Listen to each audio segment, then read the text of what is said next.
Melihat hal itu, Rasulullah SAW marah dan segera beranjak dari tempat itu. Maka Sayyidina Abu Bakar radhiyallahu anhu pun bangun dan mengikuti Nabi SAW dan berkata, Assalamualaikum warahmatullahi wabarakatuh. Selamat datang teman-teman di channel saya. Dan kali ini saya akan membacakan sebuah kisah, ya, hadisnya Rasulullah SAW, di mana Rasulullah SAW marah kepada Sayyidina Abu Bakar. Nah, lebih tepatnya bukan marah ya, tapi tidak suka dengan apa yang Sayyidina Abu Bakar lakukan. Oke, kita langsung saja baca hadisnya.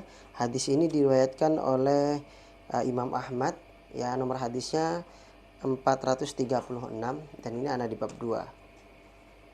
Kalau di Muntakhab ini sendiri, ya, di kitab ini sendiri ada di halaman 578 dan nomor hadisnya 286 bab Ikramul Muslimin.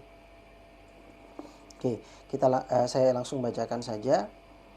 Dari Abu Hurairah radhiyallahu an, ia menceritakan bahwa ada seseorang yang mencaci Sayyidina Abu Bakar radhiyallahu an, dan ketika Nabi SAW sedang duduk, maka Nabi SAW merasa kagum dan tersenyum melihat kesabaran dan diamnya Abu Bakar radhiyallahu an.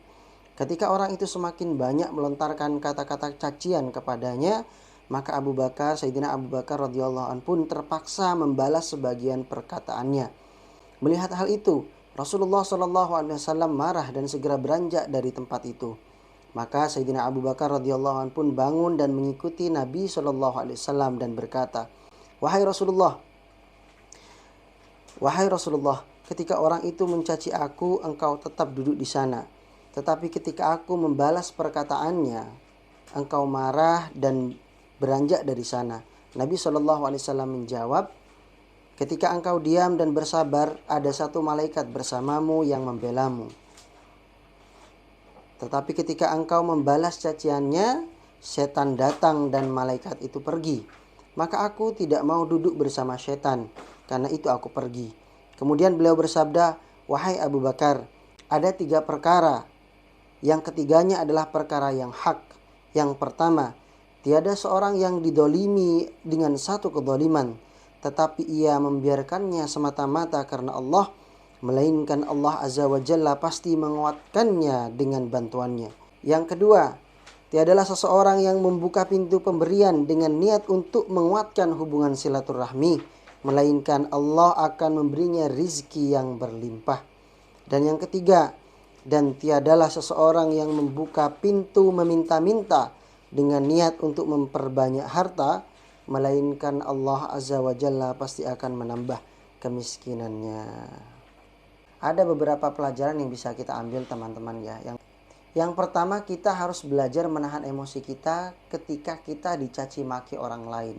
Karena di kisah ini dikatakan ketika kita sabar dengan cacian atau kedoliman seseorang, maka ada satu malaikat yang akan membela kita. Dan ketika kita membalasnya, maka setan datang dan malaikat itu pergi. Nah, juga dikuatkan oleh sabda Rasulullah SAW berikutnya kepada Sayyidina Abu Bakar, yaitu 3 perkara. Yang pertama, orang yang didolimi kemudian dia sabar semata-mata karena Allah, maka Allah sendiri yang akan menolong. Dan pelajaran selanjutnya adalah sesuai sabda Rasulullah SAW, ketika kita memberi seseorang dengan niatan ingin mempererat silaturahmi, maka Allah akan membuat rezeki kita lancar. Dan yang ketiga, apabila kita meminta-minta, maka Allah Subhanahu wa taala akan menambah kemiskinan kita. Nah, teman-teman, apa yang kita dengarkan ini kita niatkan untuk mengamalkan dengan sungguh-sungguh, ya. Kita niatkan dengan sungguh-sungguh untuk mengamalkannya, dan niatkan sungguh-sungguh juga untuk menyampaikan kepada orang lain. Ya, niatnya bukan untuk menggurui mereka, tapi niatnya adalah untuk memperbaiki diri sendiri dan juga mengajak orang lain sama-sama memperbaiki diri. Sekian, terima kasih. Assalamualaikum warahmatullahi wabarakatuh.